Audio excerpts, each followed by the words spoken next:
नमस्कार, मैं आपके साथ केके राणा। इंडिया वॉइस देख रहे हैं आप। वाराणसी से बड़ी खबर आ रही है, उसका रुख करेंगे। ज्ञानवापी मामले में आज 2 कोर्ट में सुनवाई होगी। श्रृंगार गौरी केस के पोषणीयता पर कोर्ट में बहस होगी और दोपहर 2 बजे जिला कोर्ट में इस पर सुनवाई होगी। ज्ञानवापी मामले में आज 2 कोर्ट में सुनवाई होनी है और जिनमें से श्रृंगार गौरी केस के पोषणीयता पर कोर्ट में बहस होगी। दोपहर 2 बजे जिला कोर्ट में इस पर सुनवाई होगी। जिला जज अजय कृष्ण विश्वेश की अदालत में सुनवाई होगी। सभी पक्षों को वीडियो और फोटोग्राफ्स सौंप दिए जाएंगे। ज्ञानवापी मुद्दे पर फास्ट ट्रैक कोर्ट में भी सुनवाई होगी। शिवलिंग की पूजा को लेकर फास्ट ट्रैक कोर्ट में सुनवाई होगी। आपको बता दें कि हिंदू पक्ष ने यह मांग की है कि जो शिवलिंग का दावा किया है उसकी पूजा अर्चना करने को लेकर अनुमति मांगी गई है और इसी पर फास्ट ट्रैक कोर्ट में सुनवाई होनी है। मामले की संवेदनशीलता को देखते हुए हाई अलर्ट पर पुलिस है, यानी कि पुलिस को हाई अलर्ट पर कर दिया गया है। इस खबर पर हमारे साथ हमारे संवाददाता अभिषेक जुड़ गए हैं। अभिषेक, आज 2 कोर्ट में एक साथ ज्ञानवापी को लेकर सुनवाई होनी है, क्या कुछ और पूरी जानकारी है?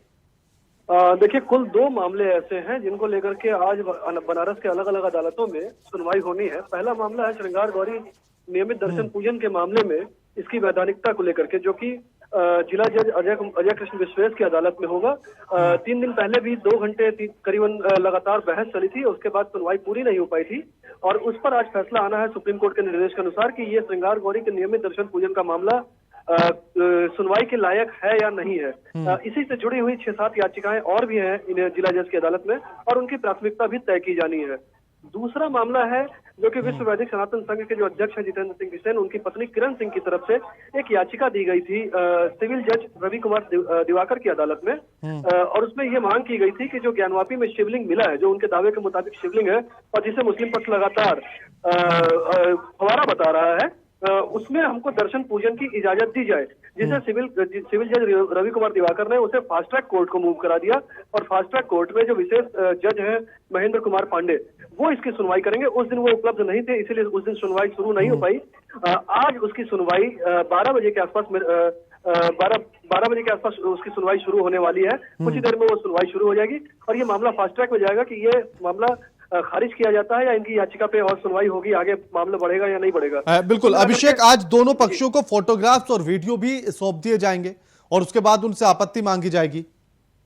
जी, निश्चित तौर पे जिस तरीके से ये पूरा मामला चला और जो हमें याद होगा कि रवि कुमार दिवाकर की अदालत के आदेश के बाद जो लगातार 5 दिन जो कार्रवाई चली थी 6-7 मई और 14, 15, 16 मई को, उसके बाद इसकी रिपोर्ट सबमिट की गई थी 19 मई को और 19 मई के बाद से लगातार ये हो रहा था कि इसकी जो कमीशन की कार्रवाई की रिपोर्ट है वो सार्वजनिक होनी चाहिए और सभी पक्षों को मिलनी चाहिए जिससे कि आपत्ति दाखिल की जा सके।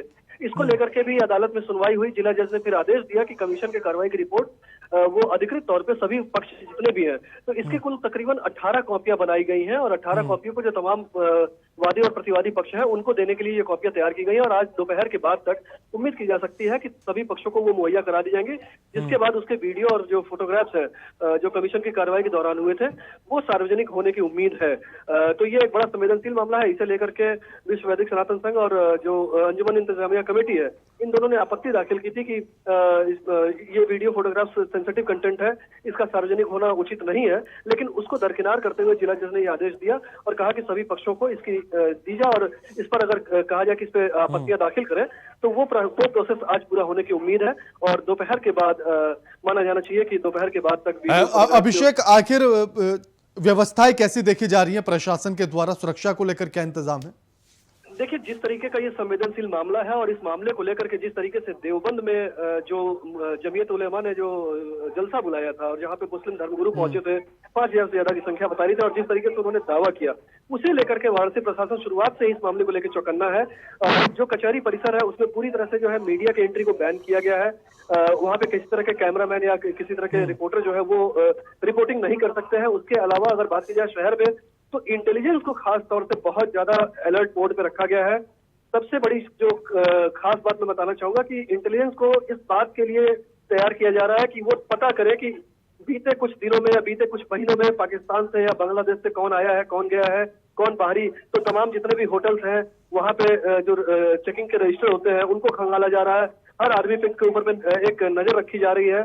तमाम जो सोशल साइट्स की अगर बात की जाए तो सोशल मीडिया के कंटेंट पर ध्यान रखा जा रहा है कि कौन पक्ष के नेता, कौन धार्मिक गुरु क्या बोल रहे हैं, नहीं बोल रहे हैं। इन तमाम चीजों को नजर रखी जा रही है कि किसी तरीके का कोई उन्माद या किसी तरह की कोई अफवाह न फैल सके। सुरक्षा की अगर बात करें तो जाहिर सी बात है कि जिस तरीके का ये संवेदनशील मामला रहा है और काशी विश्वनाथ मंदिर में जब 2 शुक्रवार को जब नमाज अदा की गई थी, उस समय जिस तरह से सुरक्षा व्यवस्था इंतजाम किए गए थे। बिल्कुल बिल्कुल अभिषेक, आप हमारे साथ बने रहिए, अगली खबर का रुख कर लेते हैं।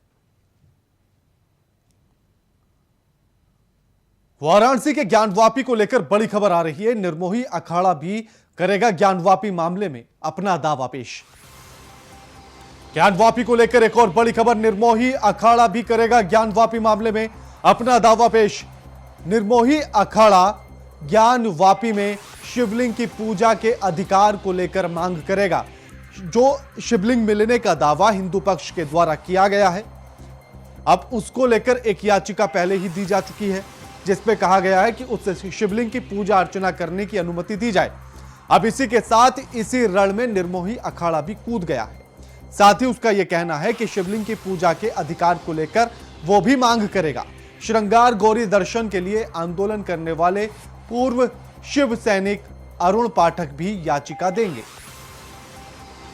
जमीयत के ज्ञानवापी पर दावे के ऐलान के बाद निर्मोही अखाड़े ने दावा पेश किया है और हमारे साथ हमारे संवाददाता अभिषेक जुड़ गए हैं।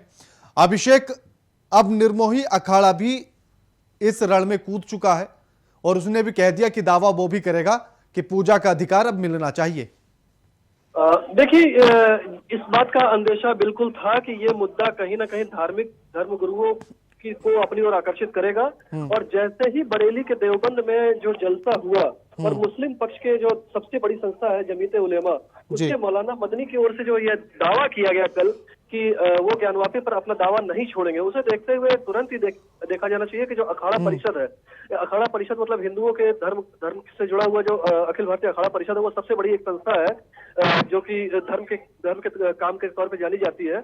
अब वो भी मैदान में कूद गई है और उससे जुड़े हुए जो सबसे बड़े अखाड़े हैं, निर्मोही अखाड़ा, अखिल भारतीय निर्मोही अखाड़ा, उसके महामंत्री ने ऐलान किया है कि ज्ञानवापी में जो शिवलिंग मिला है उसके दर्शन पूजन का अधिकार हिंदुओं को मिलना चाहिए, उसे यूं ही नहीं छोड़ा जा सकता है। अभी तक जितनी भी याचिकाएं पड़ी थी वो व्यक्तिगत तौर पे व्यक्तियों की तरफ से डाली जा रही थी, लेकिन ये पहला ऐसा मामला होगा हिंदू पक्ष की ओर से जब सीधा मैदान में कूदने की बात कहीं ना कहीं अगर देखा जाए तो अखाड़ा परिषद की ओर से हो रही है। यानी कि अब बिल्कुल जो ये मामला है वो धार्मिक रंग बिल्कुल ले चुका है। और जैसे ही बरेली के देवबंद से ये ऐलान हुआ तो अखाड़ा परिषद भी अब मैदान में आ गया है। वहीं दूसरी अगर आप बात करें तो किस तरीके से राजनीतिकरण हो रहा है, इसे समझने के लिए पूर्व के सैनिक हैं जिन्होंने लगातार कई सालों तक श्रृंगार गौरी में नियमित दर्शन पूजन का आंदोलन चलाया था, अरुण पाठक इनका नाम है। क्या अभिषेक यूं पूछा जा सकता है कि आखिर ये धर्म की लड़ाई कहां जाकर रुकेगी या इसका दूसरा छोर अभी नजर नहीं आता?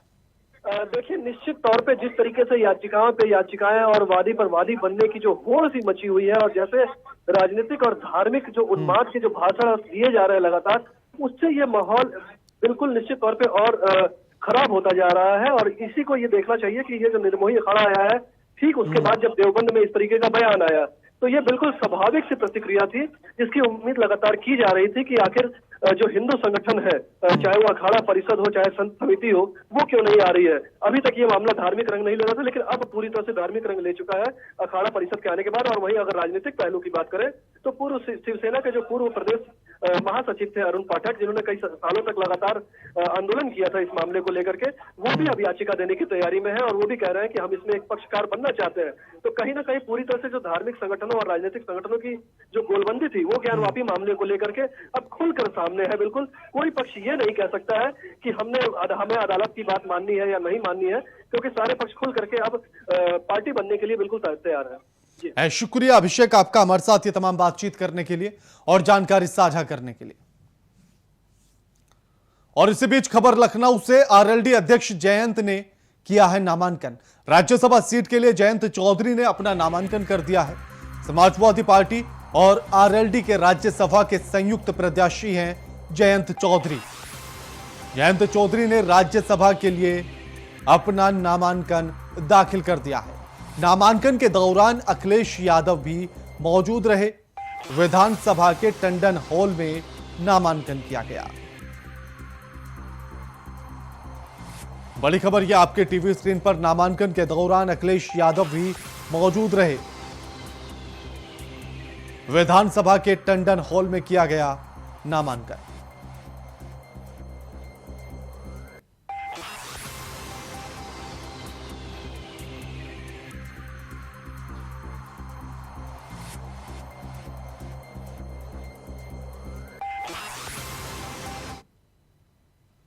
और लखनऊ से खबर है कि नियुक्ति की मांग को लेकर अभ्यर्थियों का प्रदर्शन चल रहा है।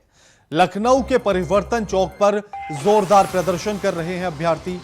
6,800 चयनित अभ्यर्थियों की नियुक्ति की जो है वो मांग कर रहे हैं। लखनऊ के परिवर्तन चौक पर कर रहे हैं जोरदार प्रदर्शन।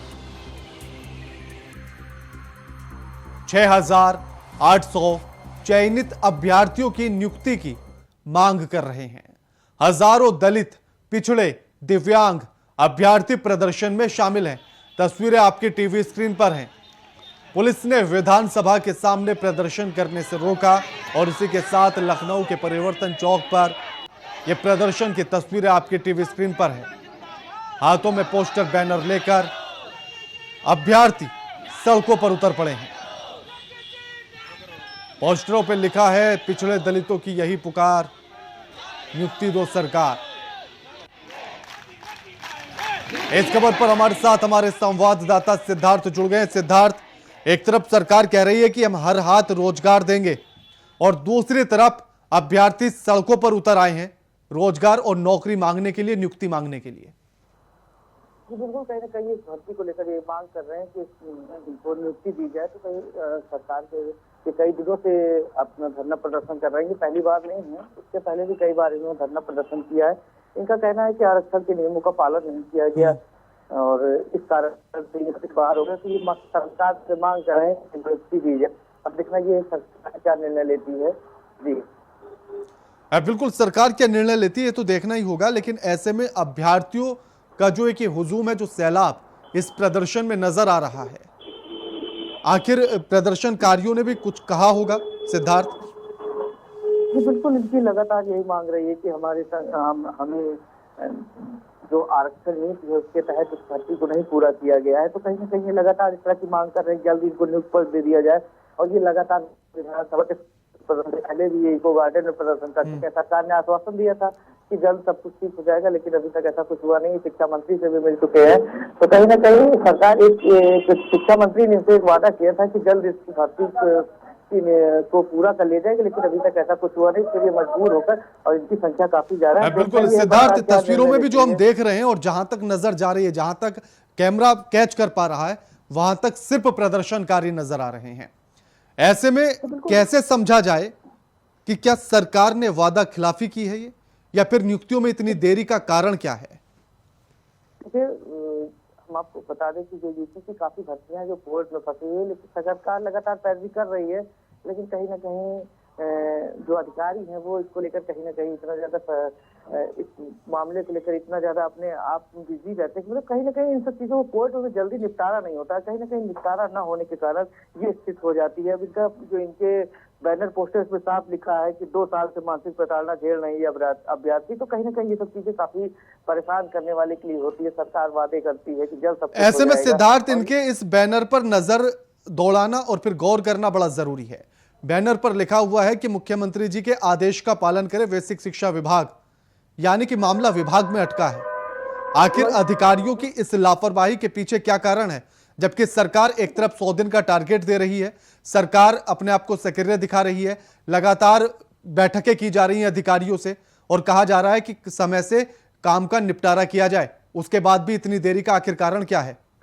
बिल्कुल, ये शिक्षा मंत्री ने जिनको आश्वासन दिया था, शिक्षा मंत्री से भी मिले थे। तो कहीं ना कहीं अब सरकार जो अधिकारी हैं वो कहीं ना कहीं सब चीजों पर ध्यान नहीं देते। और ये मामला अगर कोर्ट में, जब कोई मामला या भर्ती कोर्ट में अटक जाती है तो उसका जल्द निपटारा नहीं होता। उस पर डेट पे डेट मिलती है। उसमें कई अभ्यर्थी ऐसे होते हैं जो कुछ दिन बाद ओवर एज हो जाते हैं, तो उनका दर्द तो काफी होता है।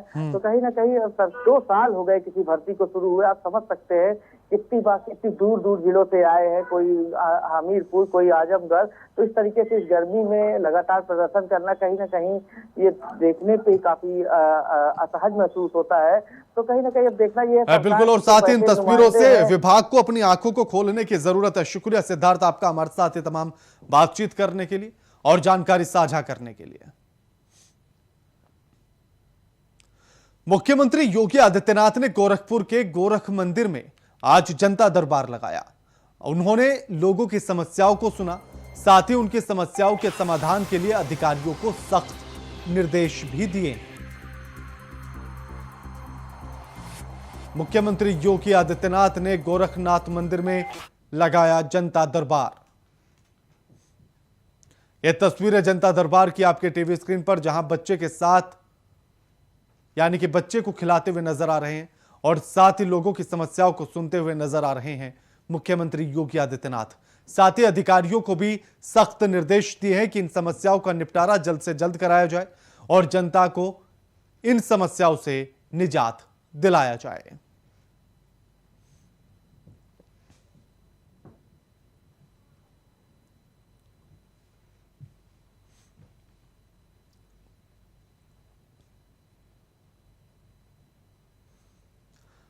देहरादून से खबर है कि आईएएस राम विलास यादव पर केस दर्ज हो गया है। आय से अधिक संपत्ति को लेकर यह केस दर्ज हुआ है। बड़ी खबर देहरादून से आपके टीवी स्क्रीन पर, आईएएस राम विलास यादव पर केस दर्ज। आय से अधिक संपत्ति को लेकर केस दर्ज किया गया।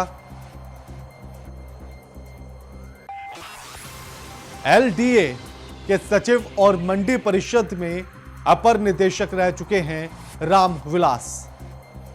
उत्तराखंड में अपर सचिव समाज कल्याण के पद पर भी तैनात रह चुके हैं।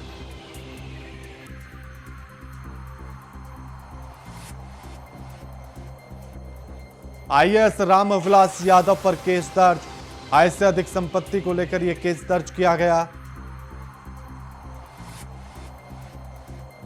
एलडीए के सचिव और मंडी परिषद में अपर निदेशक रह चुके हैं राम विलास।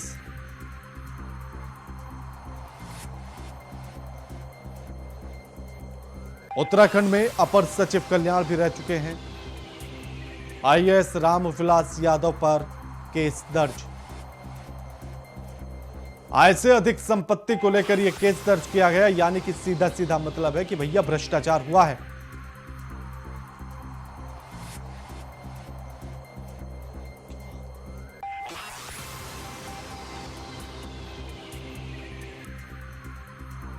इस खबर पर हमारे साथ हमारे संवाददाता अखंड प्रताप शाही जुड़ गए। अखंड, आईएएस रामविलास यादव पर केस दर्ज हुआ है, भ्रष्टाचार का आरोप है आय से अधिक संपत्ति को लेकर, क्या कुछ पूरी जानकारी है?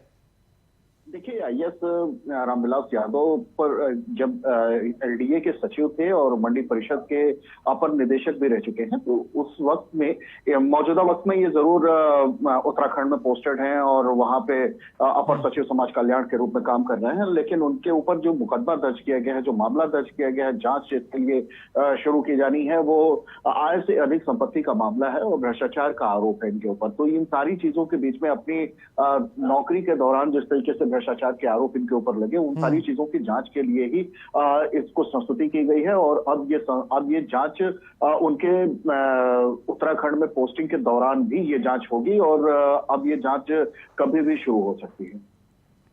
क्या अब उन्हें पद से हटाया जाएगा? देखिए, जांच की प्रक्रिया के दौरान पद से हटाने की बात अभी सामने नहीं आई है, लेकिन ये मुमकिन है कि चूंकि भ्रष्टाचार का आरोप लगा है और इसकी संस्तुति की गई है आय से अधिक संपत्ति के मामले में, तो जाहिर सी बात है उनको उनके पदों, उनके दायित्वों को सीमित किया जा सकता है, उन पर अंकुश लगाया जा सकता है। मुमकिन है कि उन्हें निलंबन भी झेलना पड़े, तो ऐसी स्थितियां भी हो सकती हैं। लेकिन इस पूरे मामले की अब जांच किस तरीके से आगे बढ़ती है, फिलहाल अभी देखने की बात होगी।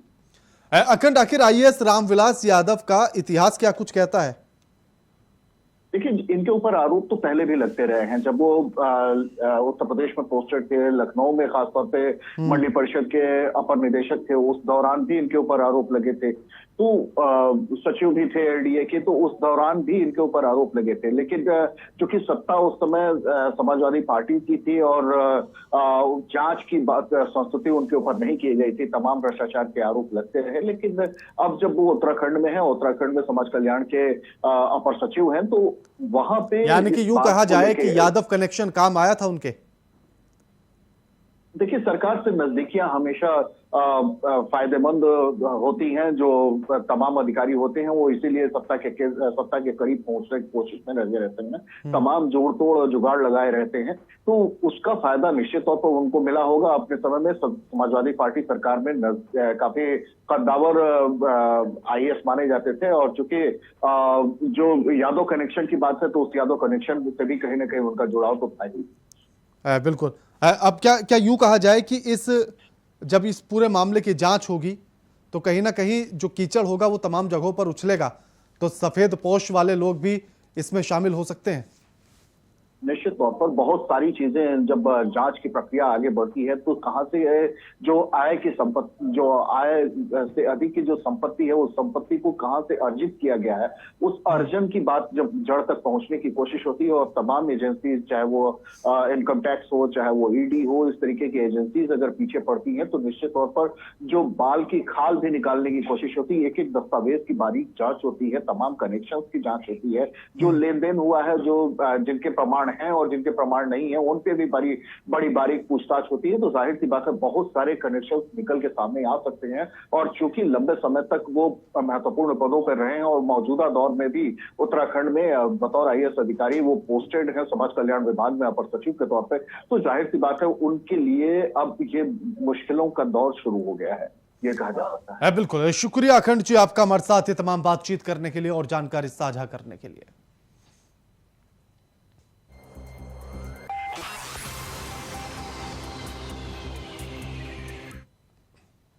खबर रायबरेली से है, जहां सोमवार की सुबह बांग्लादेश के रेल मंत्री आधुनिक कोच कारखाने को देखने के लिए रेलवे स्टेशन पहुंचे, जहां उनका जोरों शोरों के साथ स्वागत किया गया।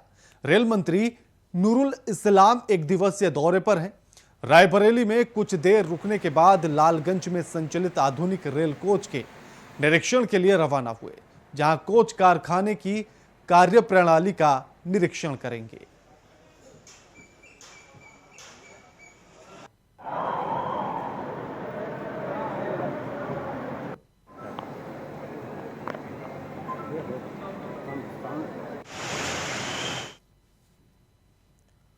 मुरादाबाद में पैगंबर साहब पर आपत्तिजनक टिप्पणी करने के मामले में बीजेपी की राष्ट्रीय प्रवक्ता नूपुर शर्मा के खिलाफ मुरादाबाद में समाजवादी पार्टी के नेताओं ने पुलिस से शिकायत दर्ज कर कार्रवाई करने की मांग की है।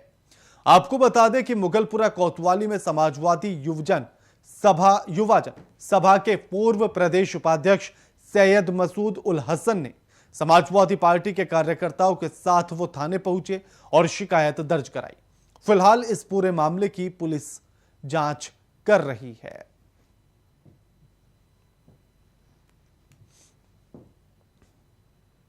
बुलेटिन में फिलहाल इतना ही। नमस्कार।